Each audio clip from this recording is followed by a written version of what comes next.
maintenant, la franc-maçonnerie, elle ne se cache plus. Et j'ai envie de dire qu'elle est partout. Philippe Arignon, enchantée, heureuse de vous retrouver pour cette vidéo. Toutes les vidéos sont spéciales, mais celle-ci particulièrement. Moi aussi, je suis très content, Nathalie. Bonjour à tous. On s'amuse beaucoup, mais sur des thématiques pas toujours évidentes. Il faut être Non. très franc. Non, La franchise, on aime le vous risque. aimez, En vous fait, aimez la non, franchise? non, faut être très vrai. Très vrai.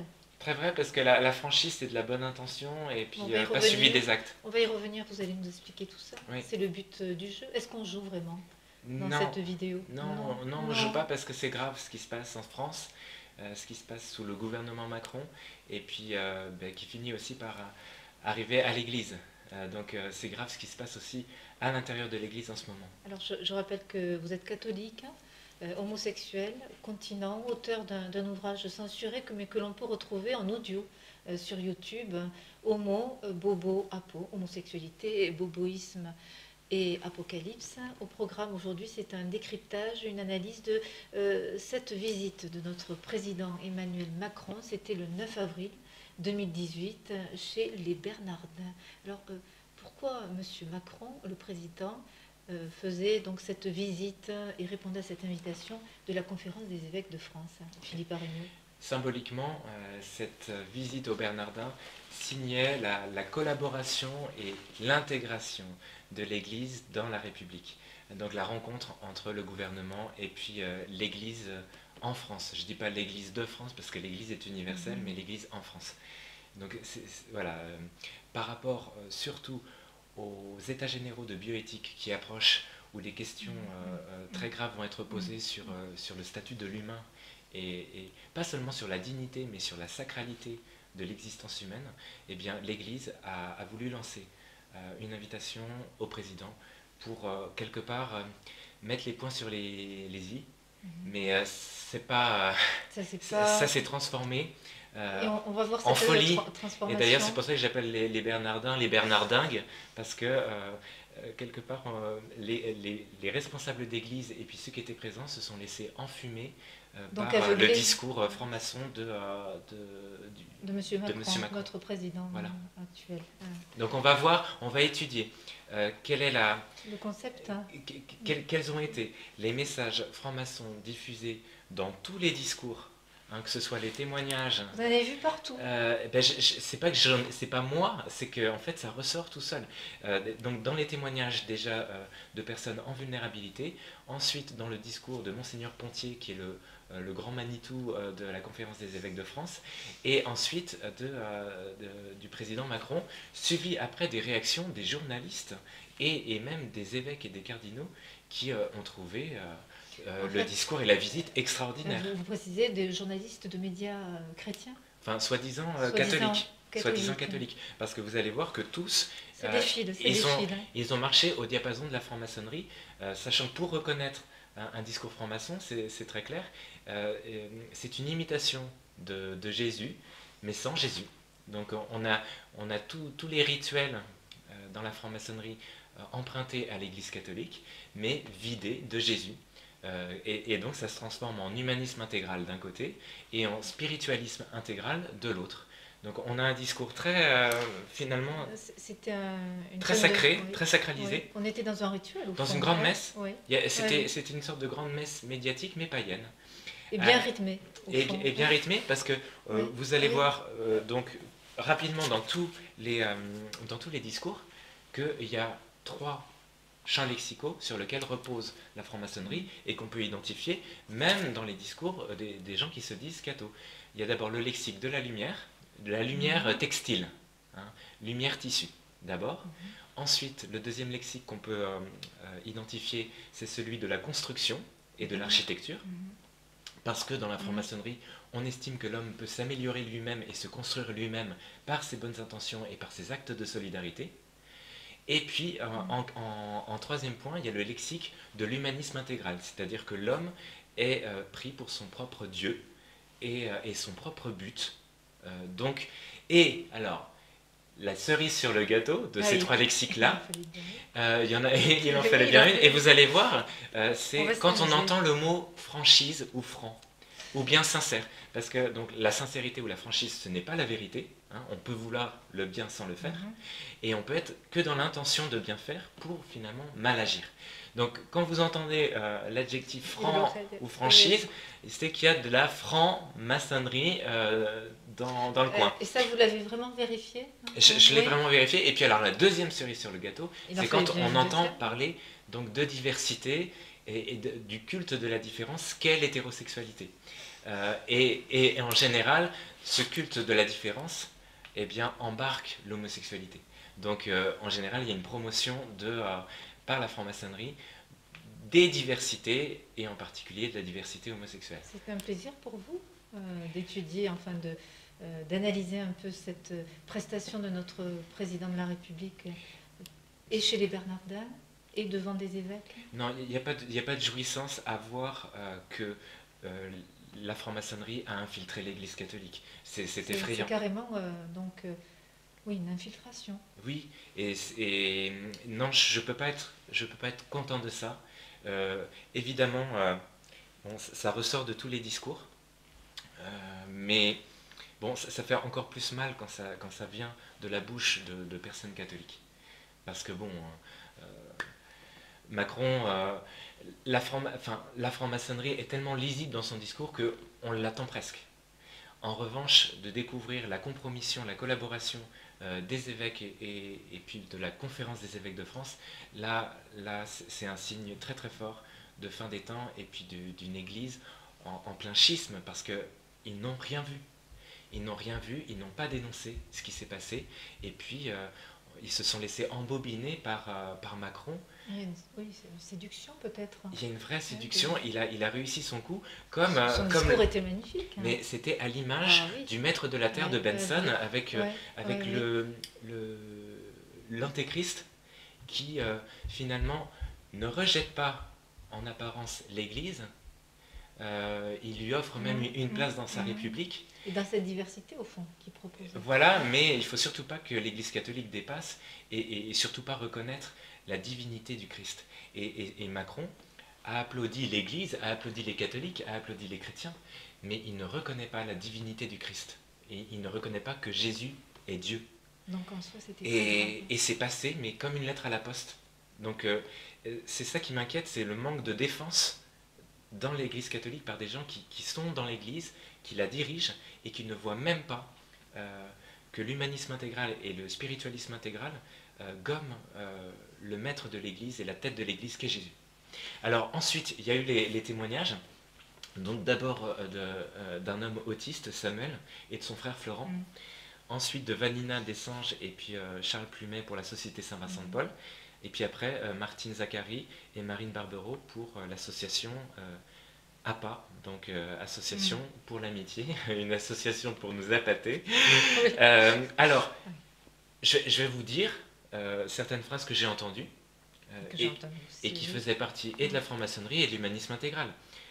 Donc, Florent, face à son frère Samuel, parlait beaucoup de créer du lien, et le lien, c'est donc ce qui relie les âmes aux démons, hein, parce que nous, dans l'Église, nous ne défendons pas les liens, nous défendons les alliances, et ces alliances-là, entre nous et Jésus, ou entre Jésus et nous, ce sont les sacrements. Donc on ne défend pas les liens c'est ce qui enserre, et puis c'est ce qui emprisonne. Donc il était question pendant toute la soirée de la création de liens. Donc déjà, ça sent mauvais, si vous voulez. Ça sent les attachements sataniques. Donc ligoté, lié. Exactement. Et alors bon, donc Florent, je poursuis, je relève la phrase qui m'a vraiment le plus mis la puce à l'oreille: la différence a trop rarement sa place. Donc le culte de la différence, c'est l'hétérosexualité. Il a dit aussi: à tes côtés, Samuel, j'ai vu briller des trésors d'humanité.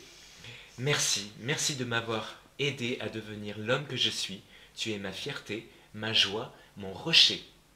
Donc là, on est dans le lexique de la construction, les pierres vivantes, et l'homme qui est transformé en monument, en maison. Donc c'est tout le lexique maçonnique. Hein. Exactement. Alors on poursuit avec Vanina, et là encore, moi je décris les discours, je ne veux pas sabrer le travail qui est fait sur le terrain de solidarité, qui est très très beau, ni les bénévoles, ni les personnes qui sont aidées, et puis qui en général aident beaucoup les bénévoles. Là, je parle vraiment du discours. Du discours. Donc Vanina pour la Société Saint-Vincent-de-Paul, pareil. Tu n'as rien contre la Société Saint-Vincent-de-Paul. Non, c'est pour dire l'imprégnation de la franc-maçonnerie, même dans des œuvres qui sont belles. Charles donc, a fait des commandes de toile, donc on est encore dans le tissu, à Vanina, et il dit à la fin découvrir l'autre, donc là on est dans le culte de l'autre, de l'altérité, et donc dans l'hétérosexualité, c'est dépasser sa difficulté. C'est ça qui compte le plus, c'est que les deux s'entremêlent dans ma vie, à la fois ce regard d'amour et à la fois ce regard de construction qu'on peut avoir tous ensemble. On invente en permanence des moyens pour avancer. Donc on est dans le processus choisi pour lui-même de construction. Et puis enfin donc le témoignage de Martine Zacharie pour l'association pour l'amitié. Il était question là encore de créer du lien, réinventer le vivre ensemble en étant convaincu que le progrès de notre société française réside dans la manière dont on fera vivre cette valeur républicaine de fraternité entre nous. Donc l'humanisme intégral, la fraternité, l'humanisme intégral. Donc, ça, voilà, déjà, rien que dans les témoignages, on avait une belle entrée en matière de cette vitrine de solidarité qui émeut. Et c'est peut-être cette vitrine et ces 3 premiers témoignages autour de l'émotion, parce qu'il y avait beaucoup d'émotions, beaucoup de tendresse aussi à l'écoute. J'ai vu l'émission, donc je peux vous témoigner que j'étais sensible. Mais tout le monde a été pris au piège, aussi bien peut-être les journalistes que vous avez nommés, que nos frères prêtres, nos frères évêques, tout le monde peut-être se laisser séduire aussi par le handicap. Et le charity business. Eh oui, parce que là on n'est pas dans la charité, mais la solidarité, qui est prônée par la franc-maçonnerie. Qui est déjà pas mal, parce que la franc-maçonnerie aussi œuvre pour le bien et l'amélioration de l'humanité. Le but n'est pas de diaboliser du tout la franc-maçonnerie. Non, et puis il y a des francs-maçons qui sont vraiment de bonne foi, et qui pensent vraiment, ils ont pas une foi orientée vers Jésus, donc c'est ça le problème, c'est orienté vers le progrès de l'humanité tous ensemble, vers l'altruisme. C'est une première étape, mais ce qu'il y a, c'est qu'après, ça peut se transformer, les fruits de cette solidarité, en orgueil. Je me construis mon propre salut, et puis je ne dois le bien que je vis qu'à moi-même. Et donc c'est vraiment cette solidarité, cet humanisme intégral, c'est l'autre nom de la bête. Le frère Samuel, qui est frère exorciste bénédictin, parle de ce culte de l'homme auto-créé, auto-construit, et qui finalement pense qu'il peut très bien se sauver lui-même, se construire lui-même. Donc c'est l'autre nom de la bête, l'humanisme intégral. Alors ensuite, le fameux discours de Monseigneur Pontier. Pontier. Amusez-vous. Non mais voilà, enfin là c'est capillotracté, mais enfin voilà, c'est déjà assez franc-mac, le pont. Et puis alors, lui donc, moi c'est ça, c'est plus son discours à lui que le discours d'Emmanuel Macron qui m'a complètement déprimé, quoi. Parce que là je me suis dit, mais comment est-ce possible que le chef de la conférence des évêques de France soit autant imbibé idéologiquement de franc-maçonnerie au point de collaborer comme ça au discours, aux idées. Je pense qu'il ne le fait pas consciemment, et il est temps qu'il se réveille, parce que effectivement là on est vers une église qui rentre dans l'esprit du monde. C'est une nouvelle église. Au fond, oui, une église parallèle, et ça fait peur pour l'église, parce que ceux qui voient, ceux qui sont attachés au Christ, peuvent avoir peur, parce qu'ils ne seront pas soutenus par beaucoup de leurs chefs. Alors, je vais vous citer quelques phrases, parce que là c'est monumental, si vous voulez, c'est le cas de le dire. Monseigneur Pontier a défendu, je cite, la constitution d'un tissu social ouvert à tous. Donc on est dans l'hétérosexualité puis le tissu. Nous portons le souci du bien commun. Qu'est-ce que ça veut dire, le bien commun? Il faut oser le reconnaître, le mot égalité de notre devise républicaine est loin d'avoir donné toute sa mesure. donc on est dans la mesure, donc on est déjà dans le lexique aussi de la construction. Et puis l'égalité, c'est certainement pas ce que défend l'Église. Jamais on a défendu l'égalité, on défend justement les différences. Après on permet qu'elles s'unissent en Christ, mais la différence fait que nous ne sommes pas égaux, et heureusement. Donc le concept d'égalité n'est pas catholique. Il défend aussi, Monseigneur Pontier, je cite, le concept de maison commune, donc là encore on est dans la construction.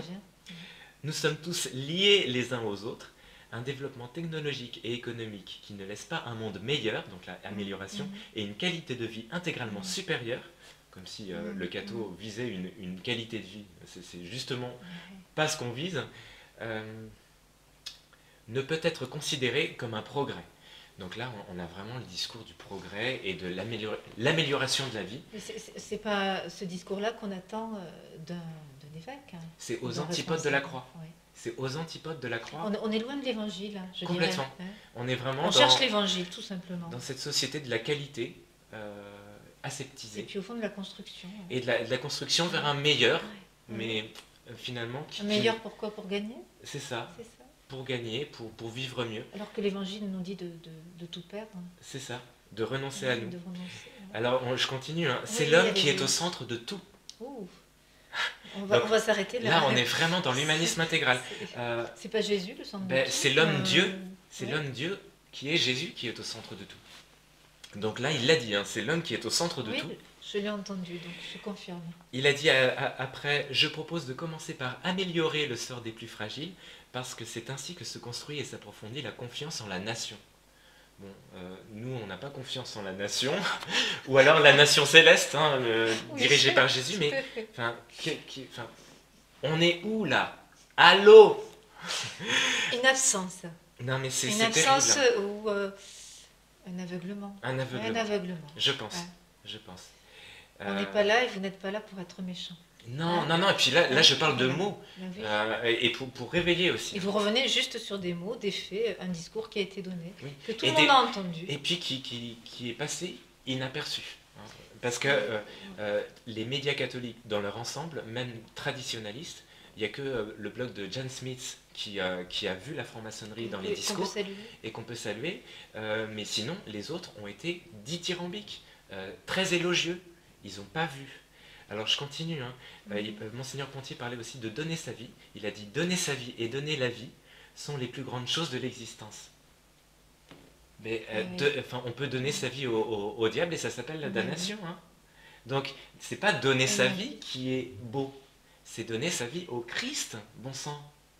Et là on est dans des jolies formules, mais qui sonnent creux. Dans l'annonce et le discours de Monseigneur Pontier, il n'y a pas l'annonce du Christ. Non. Jamais visible. Donc on n'a que les valeurs qui peuvent être attribuées au Christ, parce que donner sa vie, c'est écrit dans la Bible. Il n'y a pas de plus grand amour que de donner sa vie pour ses amis, mais cette phrase-là est subordonnée au don de sa vie au Christ. C'est pas donner sa vie en soi. Et enfin, donc, il a parlé, en citant Benoît XVI en plus, Monseigneur Pontier a parlé d'un développement humain intégral. Donc on est dans l'humanisme intégral. Et puis alors, il a essayé de s'opposer gentiment à la PMA et puis finalement au mariage gay, en disant, en se fâchant, mais comme un père sans autorité, est-ce bien raisonnable? Bah, c'est sûr que Macron, qui défend tous les amours et la vie et les plus fragiles, il va trembler avec une menace pareille. Hein. Non mais voilà, donc effectivement, discours catastrophique. Il y a une gravité, on peut pleurer. Oui. On peut avoir mal. On est dans la confiance. On est dans la confiance parce que Monseigneur Pontier peut évoluer, la conférence des évêques de France, ils peuvent se réveiller. Je ne dirais pas évoluer finalement. Revoir un petit peu. Si, ils peuvent se convertir, ils peuvent. C'est la conversion, c'est pas une amélioration. Alors, l'évolution, c'est effectivement vers le Seigneur, c'est une conversion.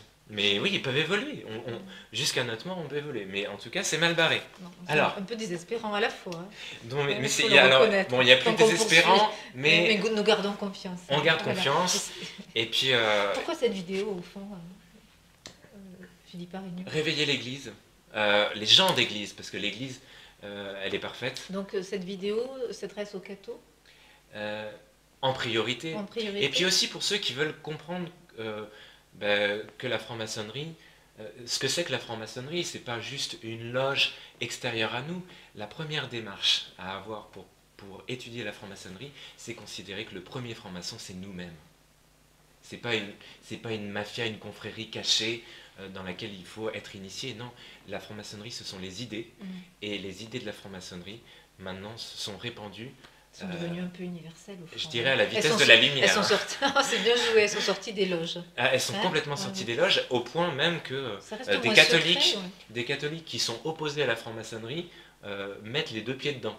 Donc c'est facile de dire le franc-maçon c'est l'autre. Non, justement, le franc-maçon c'est moi. Puis il y a moins de secrets aujourd'hui, puisqu'il y a même des portes ouvertes, des week-ends de portes ouvertes dans beaucoup de grandes villes. Oui. Ah, mais maintenant, ils jouent carte sur table. Même ils n'ont plus rien à cacher. Ils utilisent même la culture populaire. Si vous vous intéressez à Star Wars, eh bien, je suis allé au Grand Orient de France à une conférence à des portes ouvertes dédiées à Star Wars, donc dédiées à la force et à la lumière dans Star Wars. Et c'était donc la franc-maçonnerie qui proposait cet événement où il y a eu plus de 300 personnes. Donc maintenant, la franc-maçonnerie, elle ne se cache plus. Et j'ai envie de dire qu'elle est partout. Sans psychoter, hein, mais elle est partout parce que ce sont les idées, ce n'est pas l'initiation, ce n'est pas une entrée en loge avec signature. La franc-maçonnerie maintenant, ce sont les idées. Alors ça va vous faire plaisir, on poursuit. Allez, on y va. Allez, on y va. Alors on fait fort, et vous allez faire fort. Mais on reste simplement sur cette émission et puis les faits, le discours. Un constat. Voilà, et un constat. On est d'accord, c'est important de le dire. Le discours de notre président Emmanuel Macron. Et puis Macron. on est là aussi pour réveiller les francs-maçons qui nous écoutent, qui s'ignorent parfois ou qui s'ignorent pas. Et qu'on salue très fraternellement. Fraternellement, et d'ailleurs ils s'appellent frères. Oui. Ils s'appellent frères entre eux. Voilà, donc, et ils sont aussi dans un processus de quête. Donc, et de spirituel.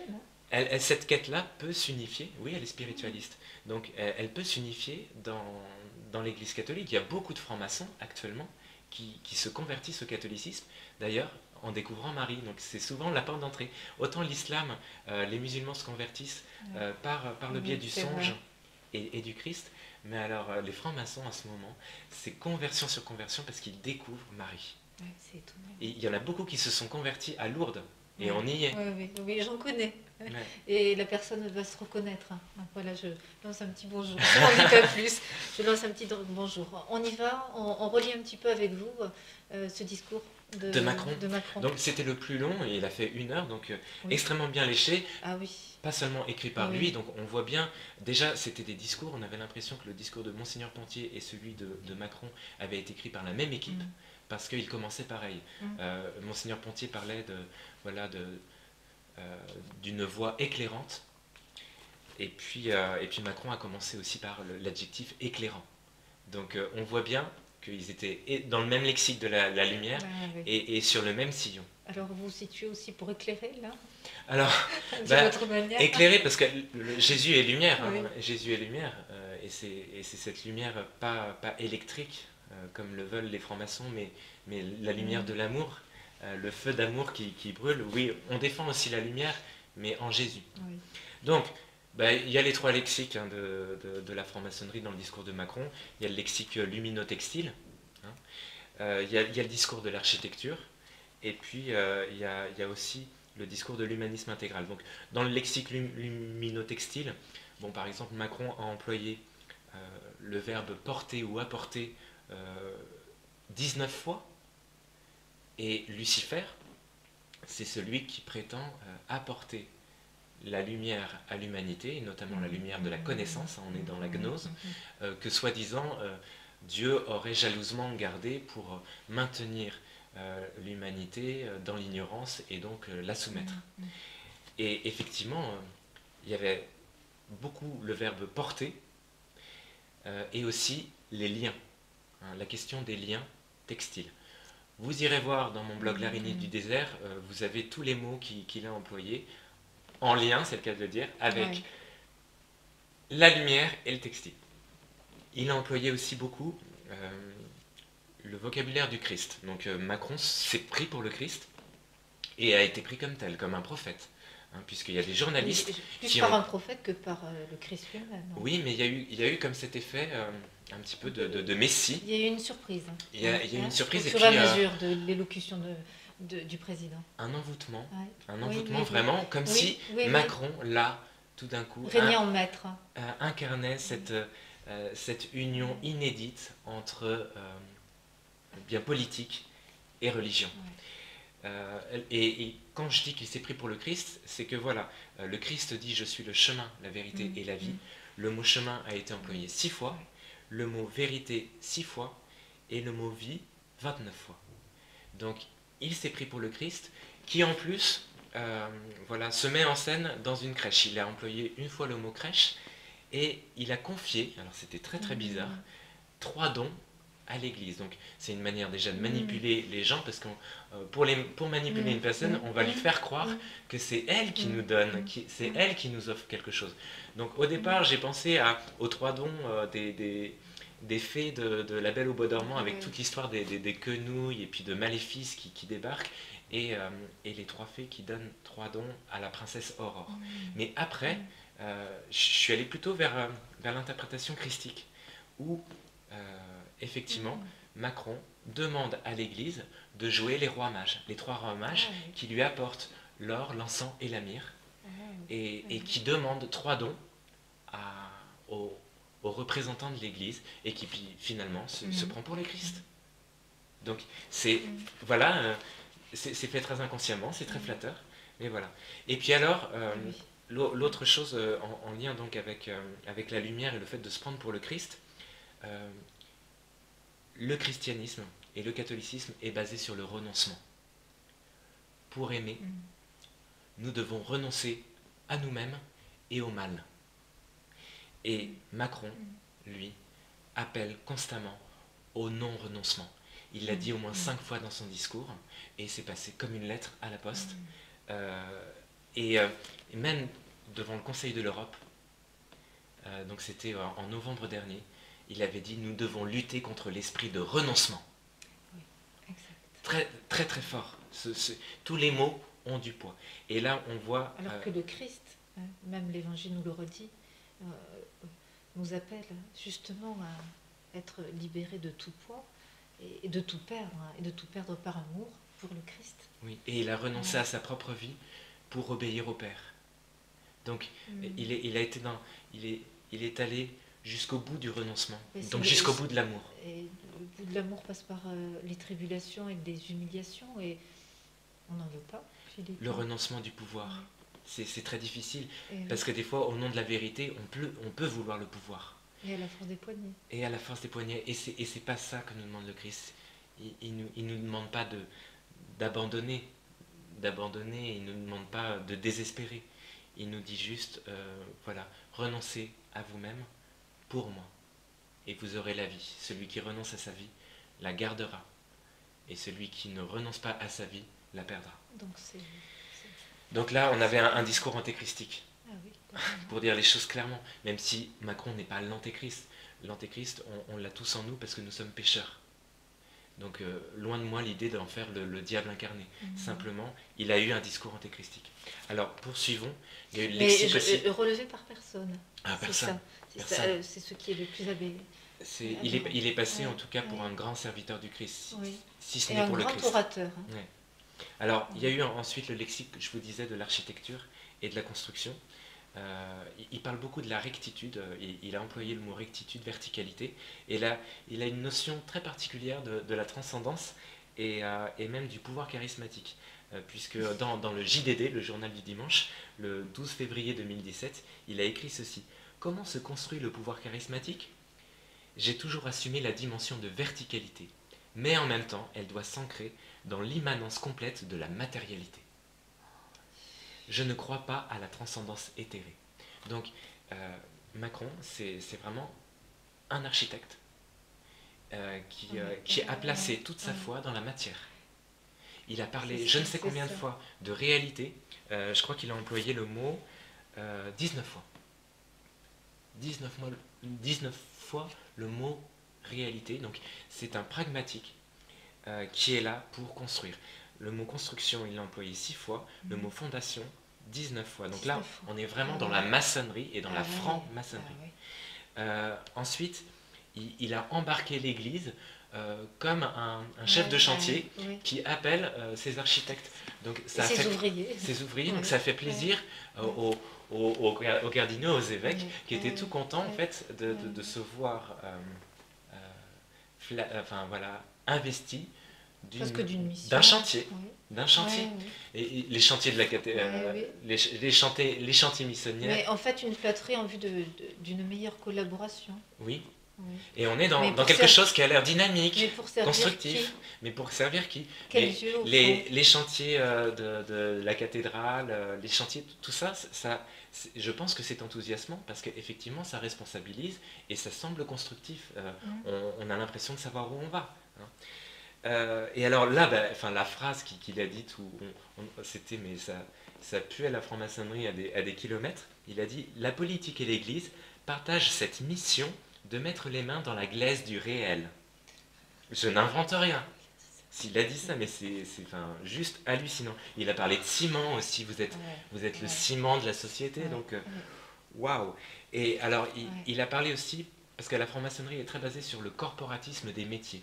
Et il a parlé de ces métiers en les ecclésialisant quelque part. Il a parlé des bâtisseurs de cathédrales, des inventeurs.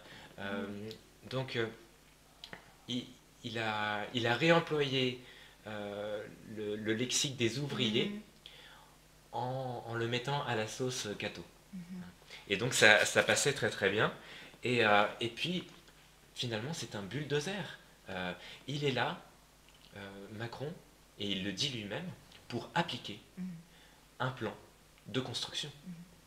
Il a employé donc 19 fois le mot réalité, 13 fois le mot action, 14 fois le mot travail, 19 fois le verbe faire dans le sens d'agir, 9 fois le verbe devoir, et les compagnons du devoir ont été récupérés par la franc-maçonnerie, et puis 5 fois le mot règle. Donc lui, il a un plan, et il est là pour l'appliquer, donc de manière finalement très très froide, pragmatique.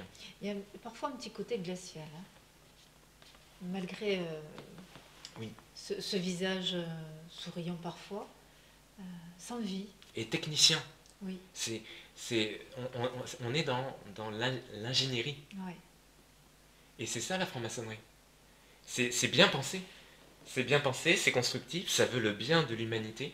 Ils sont bons en construction. Hein. Ils sont bons en construction, en équerre et en compas. Oui. Et là, alors, on est rentré aussi, nous, dans les médias catholiques chrétiens, dans cette mouvance, parce que on a remplacé Jésus par le sens. Le sens de notre vie, c'est Jésus, mais on peut le gommer par le mot sens. En fait, on peut tout gommer avec un lexique de mots. Et puis, exactement. On peut défendre la vérité, parce que Jésus est vérité, en ne défendant que le mot vérité. Donc effectivement, là... C'est un vrai champ de bataille, là, au niveau des mots. Hein. Je pense qu'il faut, en tout cas, garder toujours la main dans la main de Jésus. Faut pas le lâcher. Faut pas lâcher sa divinité.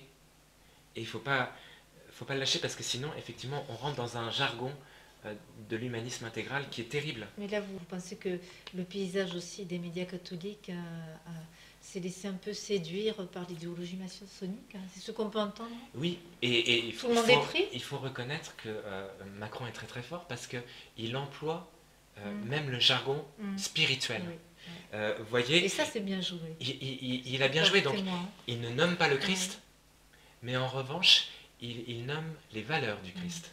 Et puis ce qui tient à cœur aux catholiques. Il a employé le mot sainteté quand même. Il a employé le mot espérance, mystère, martyr. Donc c'est du lexique religieux.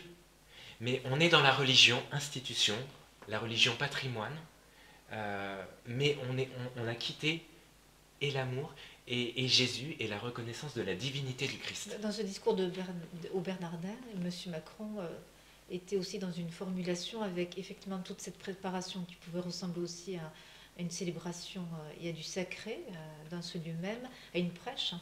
Oui, il y avait beaucoup de sacralité, ce qui a d'ailleurs été considéré par les laïcistes comme Mélenchon, comme un vrai travestissement, voire même une vraie profession de foi. C'est ça. Alors que, ouais. très franchement, le débat de la laïcité, c'était complètement parasite parce que Macron n'a même pas été catholique. Il en avait toute l'apparence, mais non, en fait, c'est là où même les chefs de l'Église ne s'en sont pas rendus compte. Il a été laïciste. Tout à fait. Il a été laïciste autant que les athées. Sauf que lui n'a pas été antithéiste, il a été théiste. Mais sinon, son discours était antéchristique et pas du tout catholique. Et c'est ça aussi qu'il faut voir, quoi. Mais en tout cas, c'était finement joué, très finement joué. Maintenant, on va se réveiller. Alors après, il est allé quand même de manière plus flagrante vers la défense de la franc-maçonnerie, puisque au moment de parler de Arnaud Beltrame, le colonel qui s'est sacrifié pour une otage dans le Super U, quand on l'écoute, de Trèbes, eh bien, finalement, vous écoutez ce qu'il dit sur Arnaud Beltrame, il dit que finalement, sa foi catholique à Beltrame, c'est un point de vue, c'est une manière de voir son sacrifice, mais ce n'est pas la seule. Alors que Arnaud Beltrame, effectivement, est passé par la franc-maçonnerie, mais il s'est converti en 2008. Donc la franc-maçonnerie, il lui a dit non. Et Macron fait comme si, dans son discours, on pouvait être et catholique et franc-maçon. Tout à fait. C'est pas du tout la réalité du colonel Beltrame. Mais quand on écoute ce discours et quand il évoque, c'est exactement ce que le téléspectateur entend. Oui, vous pouvez analyser et donner le sens au sacrifice, au martyr de Arnaud Beltrame, le sens que vous voulez. Il a dit même, la femme, ou la future femme, non, enfin c'était la femme déjà, dans le civil, de Arnaud Beltrame, elle considère que c'est la foi catholique de son mari qui a fait qu'il a osé cet acte de bravoure. Pas seulement d'héroïsme ou de bravoure, mais aussi de sainteté. Mais Macron, lui, ne reconnaît pas le sacrifice d'Arnaud Beltrame comme un martyr de sainteté. Et là, permettez-moi, mais personne ne réagit. Non. Les évêques ne réagissent pas, les journalistes, les intellectuels ne réagissent pas. Alors qu'est-ce qui se passe? C'est la peur, où au fond on veut faire carrière partout, on veut faire carrière dans l'église, on veut faire carrière dans les médias, on veut faire carrière en politique, et donc finalement on n'a pas peur de se rendre un peu collabo. Et faire carrière dans le double sens du terme, carrière de pierre. Hein. Oui. Ben ouais. Allez-y, faites-vous plaisir. Mais il y en a, ils ont vraiment fait carrière. Et effectivement, on peut blablater et gloser tant qu'on veut sur la beauté du don de sa vie, hein, autour d'Arnaud Beltrame. Sauf qu'en fait, si on ne dit pas... Et même, toutes mes excuses, mais M. Macron aussi peut utiliser et a utilisé Arnaud Beltrame. Complètement. Oui. Pour lui il a récupéré. Valoriser la République, la maison républicaine. Manipulation. Oui, mais nous, on n'a pas associé, nous catholiques, nous n'avons pas associé la mort de Arnaud Beltrame à la mort du Christ. Et c'est là le gros problème. Hein, c'est là le gros problème. Reformuler aussi et redire qu'il y a bien une incompatibilité entre la franc-maçonnerie et l'Église catholique. Oui, hein. Même si malheureusement, il y a dans les loges, et on me l'a dit, des prêtres qui se disent catholiques, des évêques aussi, et puis des gens qui considèrent qu'on peut allier les deux. Alors, dernière chose pour vraiment enfoncer le clou, on est toujours dans la... Je file la métaphore de la maison et de la construction. Après, donc, Macron a aussi placé des mots, des concepts qui sont très francs-maçons. Donc je vous parlais de l'amélioration, hein, c'est le concept phare de la franc-maçonnerie. Il a parlé aussi d'imaginaire, qui, selon Jean-Paul Sartre, est l'autre nom du mal, et c'est très juste. Il a parlé de la connaissance, il a parlé du devenir, il a parlé du symbolisme, et la franc-maçonnerie est basée sur les symboles et les images.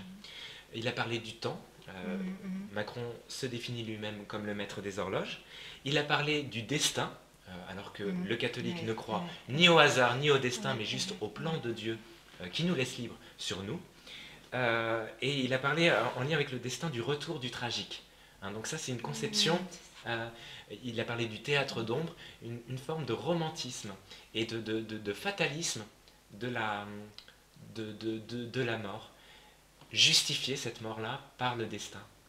Comme si, faut intégrer la mort. Le chaos fait partie de l'équilibre, fait partie de la vie, et même va permettre de rétablir l'ordre. Et la devise de la franc-maçonnerie, c'est Ordo ab chaos. C'est l'ordre par le chaos. Et on retrouve dans son expression le retour du tragique une forme de fatalisme où il faudrait arriver au bien par le mal, par le désordre, par le chaos. Et c'est ce qu'il a dit. Il a aussi parlé de l'autre en tant que personne, et l'autre, c'est un des noms du diable dans la Bible. Il l'a employé 8 fois. C'est énorme. Donc on a vraiment un culte satanique qui a été fait. Donc dans et hétérosexuel, puisque l'hétérosexualité est le diable déguisé en différence des sexes, et c'est le culte de l'altérité. Et enfin, là il a déclenché le jackpot, il a parlé d'homosexualité, il a trouvé le moyen. Il a trouvé le moyen de caser, parce que... Vous deviez être... comment vous avez réagi vous-même? Ah, mais j'ai pas été étonné. Vous l'attendiez peut-être quand même. Je l'attendais, mais c'est toujours surprenant, parce que, vous ça voyez... arrive à la fin du discours. Donc, c'est là qu'on se dit, mais... Enfin, si les évêques ne nomment pas l'homosexualité et ne dénoncent pas l'hétérosexualité, eh bien, ils peuvent parler de la vie, ils peuvent parler de la famille, mais après, Macron s'arrange pour caser l'homosexualité. Et qu'est-ce qu'il a fait? Il a dit, nous défendons toutes les familles, et notamment les familles homoparentales. Et bam, il se sert des mots flous, généralistes, que nous employons. Donc si nous ne nommons pas le mal, lui, il va toujours essayer de rajouter à la vérité qu'on dit du mensonge. Et pourquoi ce mal n'est pas effectivement nommé aujourd'hui? Regardez comment moi je suis traité quand je parle d'homosexualité. Il y a beaucoup de maltraitance autour de vous et de votre personne. C'est comme c'est la planque du diable. Vous êtes diabolisé, comme l'homosexualité est la planque du diable, puisque c'est le seul mal au monde qui n'est pas dénoncé. L'avortement, la pédophilie, les meurtres, tout ça c'est dénoncé. Le seul mal qui n'est pas identifié, parce que c'est un rejet ou une peur de la différence des sexes, eh bien c'est l'homosexualité. Donc elle devient le rideau rose derrière lequel le diable peut planquer toutes les souffrances et les violences humaines. Donc évidemment, traiter de l'homosexualité, eh bien, c'est perdre sa carrière, perdre sa réputation, se faire traiter d'homophobe, c'est perdre même son statut ecclésial, c'est aller à l'encontre de la politique actuelle de Macron, c'est perdre son boulot. C'est finalement en fait, vous accepter l'humiliation. Oui, mais je reprendrai, j'irai plus loin, c'est accepter de devenir disciple du Christ. Oui. Serviteur du Christ. Mais vraiment, vraiment. Et dans mes souvenirs, et même aujourd'hui, je crois que l'évangile du Christ, que celui qui veut devenir disciple, qu'il porte sa croix et qu'il me suive. Mais après, on peut se donner l'illusion de porter une croix. Oui. Mais là, concrètement, on peut porter une croix tout en faisant carrière. On perd sa réputation plus encore que sa vie. Et c'est déjà quelque chose de très très difficile pour notre Église qui en ce moment vit des moments difficiles et où nos évêques ont peur. Ils ont peur. Parce qu'ils sentent que ça sent le roussi. Ils ont peur autour du thème de l'homosexualité. Ils sont pris aussi par l'argent, ils sont pris par les honneurs. Donc les mondanités. Et donc, ils ne veulent pas perdre le peu déjà qu'il leur reste et qu'on leur laisse. Donc effectivement, il y en a certains qui beaucoup ne parleront pas d'homosexualité, considèrent que c'est un sujet de manif pour tous, et que maintenant, il faut passer à la thématique du transhumanisme. Donc ils s'en lavent les mains, sauf que en fait, l'homosexualité sert d'alibi à toutes les lois transhumanistes que soi-disant ils dénoncent et combattent. Donc ils seront obligés d'y revenir. Et Macron est là pour les rappeler à leurs bons souvenirs. Hein. Donc de toute façon, si nos évêques ne veulent pas traiter de l'hétérosexualité et de l'homosexualité, alors qu'elle est la planque du diable, le diable, lui, va utiliser ce talon d'Achille-là pour encore plus promouvoir ce culte de la diversité qui passe par la promotion de tous les amours, entre guillemets, notamment de l'amour, entre guillemets, homo. Alors, ben, on termine. Le plus dingue après tous ces discours, c'est que il y a eu comme un aveuglement général de nos porte-paroles catholiques.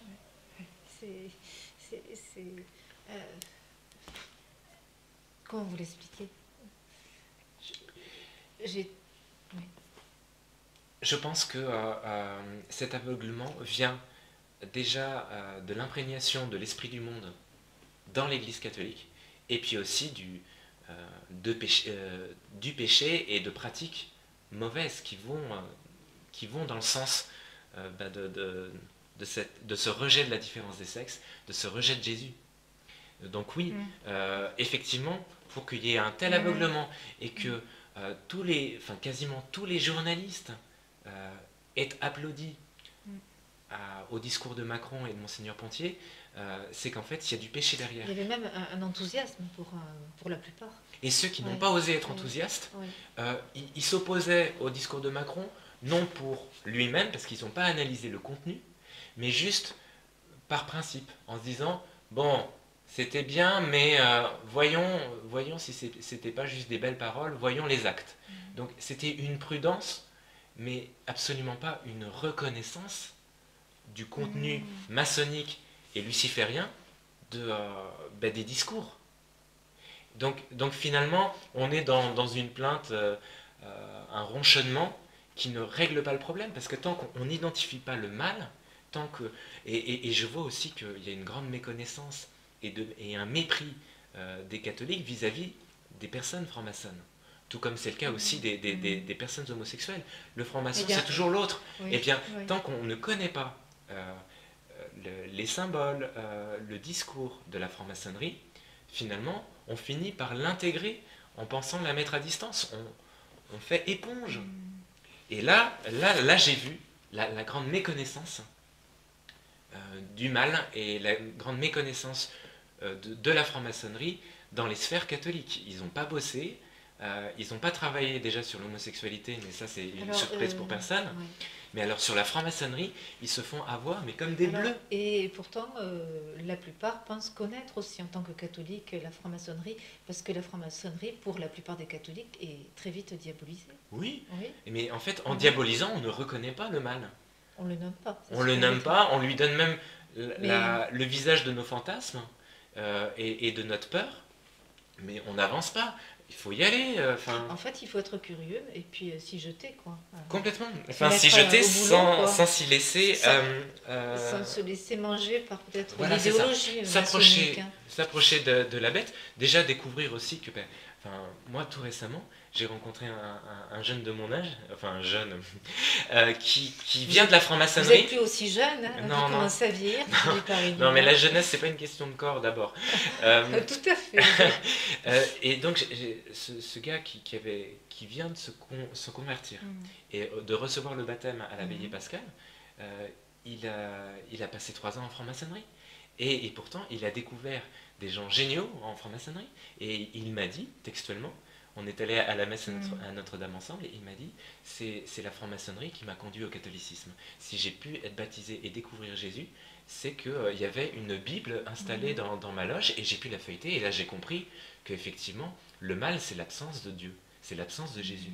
Et que la franc-maçonnerie, c'est ce qui a pris le relais d'une église qui n'était plus là, c'est devenu le café du coin, où les gens se retrouvent pour échanger, parce que l'Église ne proposait plus de lieu d'échange sur des sujets de société, artistiques, scientifiques.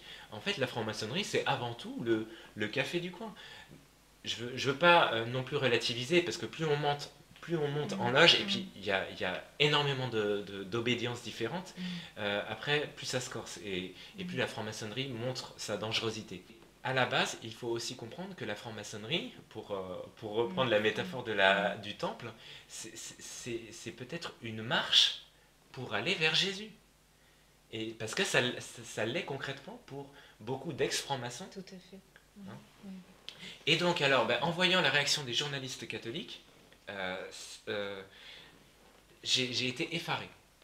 Alors, concernant justement Discours de Macron. le discours de Macron, le plus sidérant, c'est plus les réactions qu'il y a eu après dans la presse catholique et puis aussi venant des représentants de l'Église catholique présents ce soir-là et même le lendemain, parce que le lendemain, c'était des réactions très élogieuses, dithyrambiques. Et là, là, il y avait de quoi être complètement perdu de se dire, mais là, la fin est proche. En tout cas, le schisme dans l'Église est proche parce que pour que nos représentants, nos chefs, nous lâchent comme ça et se laissent berner par le discours de Macron qui était vraiment, mais clairement maçonnique, c'est que on est tout seul en fait. Le troupeau va se disperser. Et c'est vrai que ça montre un aveuglement et puis aussi une imprégnation inconsciente de la franc-maçonnerie dans l'Église catholique et dans les sphères médiatiques. On n'est plus représenté. Il n'y a que dans le blog de Jan Smith que j'ai reconnu un esprit critique, quoi. Un esprit critique et une lucidité sur ce qui se passe. Donc, alors, l'heure est grave chez nos journalistes représentants des médias oui, parce que chrétiens, de là à dire comme par exemple Gérard Leclerc dans France catholique, pourtant Gérard Leclerc c'est pas le gauchiste. Vous avez travaillé pour France catholique? Ouais, j'ai travaillé, j'ai bien fait d'en partir parce que mais non, mais écoutez, quand j'entends Gérard Leclerc dire que le discours de Macron était exceptionnel et qu'il était même prophétique, jusqu'à prophétique. Non mais là ça va, c'est grave quoi. Je trouve que c'est grave. Et puis sinon, il y a eu d'autres qui ont disons, critiqué le discours de Macron, pas pour son contenu, mais par prudence, en disant ouais, c'était bien, mais on verra entre les mots, les jolis mots et les actes. Donc c'était une attitude de prudence. Quand il n'y avait pas d'éloge, c'était juste une attitude de prudence, mais pas de réelle compréhension de ce qui s'est passé, ni d'analyse du contenu. Ça n'a pas été vu. Et cet aveuglement quasi général a été relayé en plus par les prêtres, par les évêques. Parce que, si vous voulez, on est vraiment... Donc, vous savez, le mot-clé de la franchise, qui est finalement une signature de la franc-maçonnerie, eh bien, il est apparu dans un journal comme La Croix, ça c'est plutôt pas très surprenant. Ils ont salué le fait que la rencontre entre l'Église et Macron a permis un franc dialogue, un dialogue franc. Ok, mais quand j'entends le mot franchise apparaître dans les mots du père, de l'abbé Pierre-Hervé Grosjean, du Padre Blog, là ça m'a sidéré. Parce que je me dis, lui a une audience, a une crédibilité, et a trouvé, je le cite, qu'à bien des égards, le discours de Macron était remarquable. L'abbé Grosjean a parlé d'un discours franc et exigeant, et il a parlé aussi même, il a employé des termes clairement francs-maçons, il a parlé de reconstruire le lien. Donc là, on est même dans une... Moi j'ai parlé d'une messe faustique. Donc, comme une damnation à une personne qui n'est pas l'antéchrist, parce que Macron n'est pas l'antéchrist, mais qui en a tout le discours. Et les évêques ont fait pareil. Donc, bon, quand j'entends Monseigneur Ribado-Dumas qui parle le lendemain de cette soirée de maillage, de lien, de société plurielle, je me dis, mais la franc-maçonnerie luciférienne a contaminé l'Église catholique. Alors, en fait, ça peut nous alarmer, mais je crois que c'est aussi une bonne nouvelle, parce que ça permet aux gens qui ne connaissaient pas la franc-maçonnerie de la connaître, de connaître son langage, plutôt que simplement l'image caricaturale de la confrérie cachée et extérieure à nous. Non, la franc-maçonnerie, c'est au niveau des idées déjà, ce n'était pas que les journalistes qui ont été aveuglés par le discours de Macron et séduits. Le pire, c'est qu'il y avait aussi beaucoup de prêtres médiatiques, notamment le père Grosjean du Padre Blog, qui a carrément salué le discours de Macron comme un discours franc, exigeant. Il a parlé même de reconstruire le lien. C'était des expressions qui sont des expressions franc-maçonnes, même si je ne dis pas que lui est en franc-maçonnerie, vous voyez, mais c'est plus une imprégnation des idées franc-maçonnes que je dénonce que en fait, une appartenance officielle à une loge. Et on n'est pas à l'abri de la franc-maçonnerie parce qu'on se croit anti-franc-maçonnerie. Oui, en fait, la franc-maçonnerie est sortie de la loge aujourd'hui. Elle est sur le terrain de l'idéologie. Oui, et elle est allée dans la loge artistique du comédien ou du politicien. Oui. Et puis finalement, dans la loge de nos maisons, parce qu'on est tous maintenant avec les réseaux sociaux en représentation, on peut monter notre propre chaîne. Voilà. Et effectivement, la franc-maçonnerie, c'est à chaque fois qu'on est prisonnier de nos bonnes intentions, mais qu'on n'aime pas vraiment. Qu'on est franc, mais pas vrai. Et voilà, donc ce discours de Macron et cette visite de Macron est pleine d'enseignements. Pas toujours rassurant, parce que ça dit bien une crise profonde dans l'Église et un aveuglement. Et une division, certainement. Mais est aussi pleine d'enseignements, parce que nous allons effectivement voir là à quel niveau on est tombé. Pour mieux se relever et pas se couper de la société, pas se couper de la politique, mais dire, donc Macron, on ne veut pas rentrer dans ta maison, dans ton temple républicain franc-mac, mais en fait on t'invite à rentrer dans le cœur brûlant du Christ. Qui n'est pas la même loge. Qui n'est pas la même loge, et qui est moins brillant, moins clinquant. Plus risqué aussi. Plus pauvre. Plus pauvre, oui. Moins dans l'artifice, moins dans le matérialisme. Voilà. Dans la prise de risque. Ouais. Bon. C'est fini? Ben oui, c'est fini. Enfin, voilà. Alors c'est plein d'espérance, même après un tel discours de notre président Emmanuel Macron. Il permet de mieux nous faire connaître les codes maçonniques. Oui, et puis je crois que plus que le discours de Macron, dont finalement on espérait un discours comme ça franc-mac, cette visite a permis de voir notre compromission à nous catholiques, médias comme clercs et comme aussi laïcs, notre compromission avec la franc-maçonnerie et avec le monde. Donc ça peut, je vais employer une image franc-mac pour le coup. Allez-y. Ça va permettre un électrochoc, je l'espère, parce que là, la situation est effectivement grave. Si la plupart des catholiques se sont laissés charmés par le discours de Macron au point de le trouver catholique et remarquable et prophétique, c'est que vraiment là, on a quitté le Christ. Il y a le feu dans la baraque. Il y a le feu dans la baraque. Il est temps de retrouver le Christ, d'urgence. Mais le Christ qui n'est pas contre les francs-maçons, qui n'est pas contre Emmanuel Macron, qui n'est pas contre la politique, qui ne nous appelle pas à vivre sur une île déserte. Mais simplement, voilà, retrouver le Christ. Donc, et nous enregistrons ici, dans ce très beau sanctuaire de Lourdes, invoquons aussi Notre-Dame de la Vierge Marie. Oui. Notre-Dame de Lourdes. Oui. Merci Philippe Arignon. Merci à vous Nathalie. Et merci à vous tous. Au revoir. Au revoir.